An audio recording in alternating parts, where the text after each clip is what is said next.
नमस्कार, मैं मोहम्मद इमरान।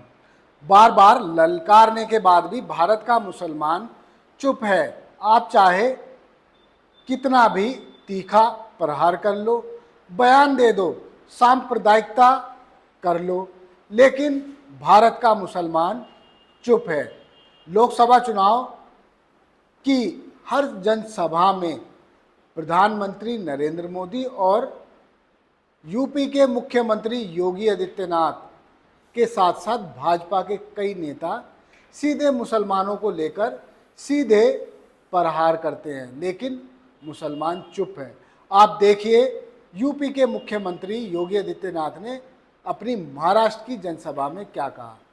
आप देख रहे होंगे उत्तर प्रदेश में सारा अतिक्रमण समाप्त हो गया। अब वहां दंगा का कोई सोचता ही नहीं है। अब तो बहनों और भाइयों, उत्तर प्रदेश में कोई सड़क पे नमाज भी नहीं पढ़ता।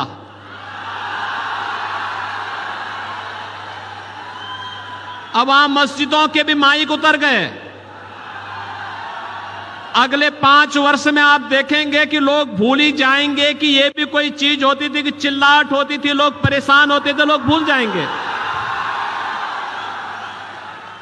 पाकिस्तान में तो जो पाकिस्तान का राग अलापते हैं, इनसे बोलो कि जाओ पाकिस्तान में जाके भीख का कटोरा लेकर के भीख मांगो। हिंदुस्तान पे बोझा क्यों बने हुए हो?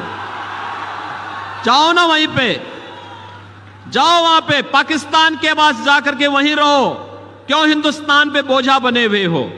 हिंदुस्तान के इस बोझे को दूर करने की आवश्यकता है। हम विरासत टैक्स लगाएंगे। अरे मेहनत आपके बाप दादा करेंगे, आपके ग्रैंडफादर ने, आपके फादर ने प्रॉपर्टी बनाई, अब ये इसका एक्सरे करवाएंगे, सर्वे करवा करके फिर इसमें से आधी प्रॉपर्टी पे कब्जा करेंगे, फिर उसको मुसलमानों को आवंटित करेंगे। कोई रोहिंग्या आएगा, कोई बांग्लादेशी आएगा, कोई पाकिस्तानी आएगा, कोई अफगानिस्तानी आएगा। क्या आप इसको स्वीकार करेंगे? क्या बहनों और भाइयों, ये इंडी गठबंधन में अब औरंगजेब की आत्मा घुस चुकी है। इसको मत आने देना।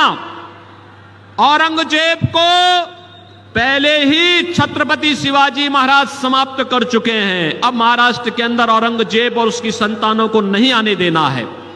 आप सहमत हैं? सहमत है ना?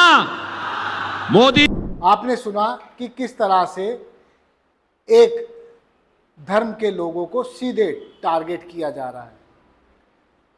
मंगल सूत्र लेकर मुसलमानों को बांट दिए जाएंगे। कभी कहते हैं आरक्षण भी मुसलमानों को दे दिया जाएगा।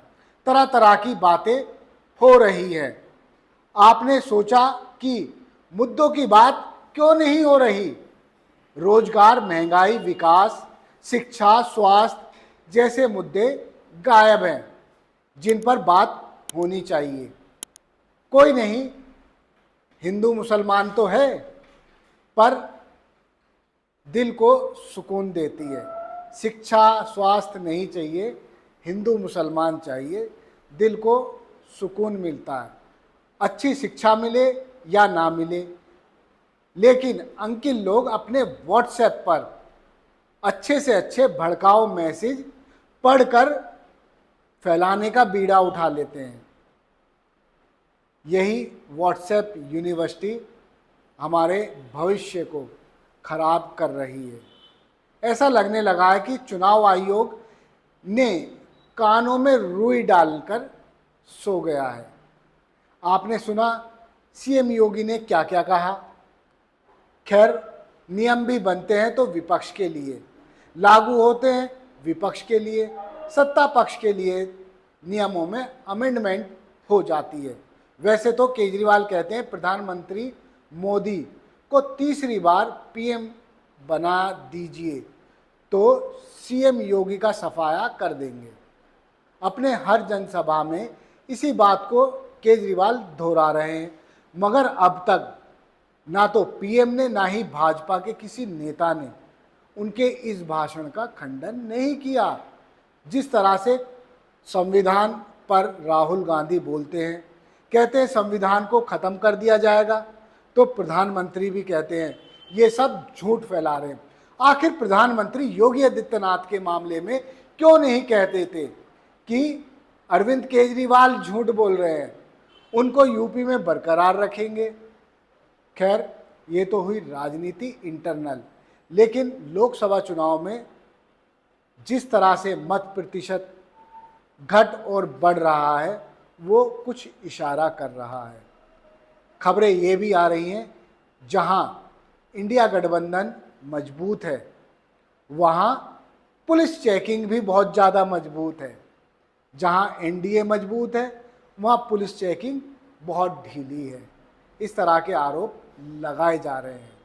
खैर, आप अपना दिमाग लगाइए, वोट दीजिए और अपनी मनपसंद सरकार चुनिए। धन्यवाद। आप देखते रहिए जय हिंद जनाब। चैनल को लाइक और सब्सक्राइब करना ना भूलें। जय हिंद।